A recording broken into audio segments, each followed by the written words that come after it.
It was an active spring here in central PA when it comes to severe weather. So what exactly goes into the development of severe thunderstorms, and does the topography here in the state have an impact? I decided to go up to Penn State University to interview an expert. So in Pennsylvania, Dr. Paul Markowski is the associate head of the graduate meteorology program. He was also a professor of mesoscale or smaller scale meteorology. His research is focused on severe weather. anytime from mid-March in some years to mid-October, we can get severe storms in Pennsylvania. The peak is technically late May to early June, but that's partly because of the effects of one or two big severe weather outbreaks that have happened in late May. That was a tornado. Outbreaks like May 31st, 1985 inspired Markowski to pursue a career in meteorology. It was the worst tornado outbreak in Pennsylvania's history. 19 tornadoes touched down and killed 72 people, injuring hundreds more. The common myth that terrain stops or prevents tornadoes has been proven untrue again and again, although the exact impact of topography on storms remains a mystery.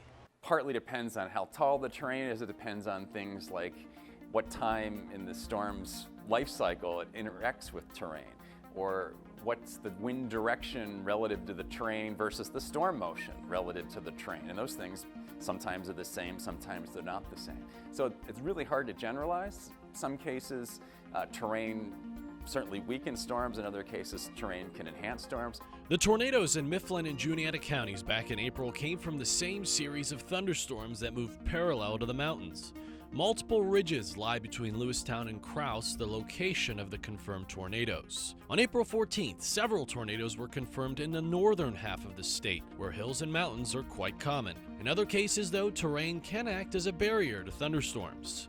There's some tendency for storms to weaken on the downwind side of terrain if the low altitude winds are flowing downhill from high terrain to low terrain. Storms that move into an environment, we call that downsloping, where there's low altitude downsloping. Typically, severe weather in Pennsylvania occurs ahead of a cold front.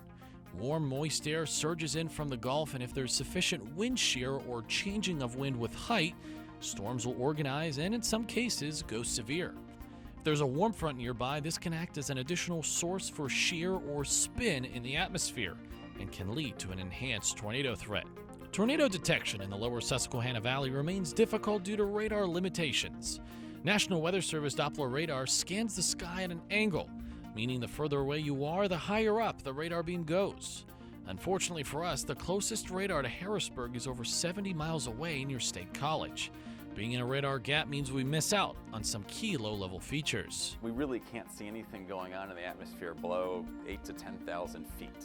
And that's a problem because some of the most important things that go on in a thunderstorm, especially a tornado, it's happening really close to the ground and the radar can't see that. The other aspect of that is not only are we not seeing close to the ground, but even where we are seeing things above the ground, the details are all smeared out because the resolution of a radar decreases as you get farther from the radar simply because the beam spreads out. The limitations remind us that plenty more work and research lies ahead in exactly how severe thunderstorms and tornadoes form. Warning lead times have gone up, but spotter reports remain just as crucial. Let the past few severe weather events remind us that no place is immune from tornadoes, no matter the time of day or time of year. For ABC 27 News, I'm meteorologist Addis Uklo.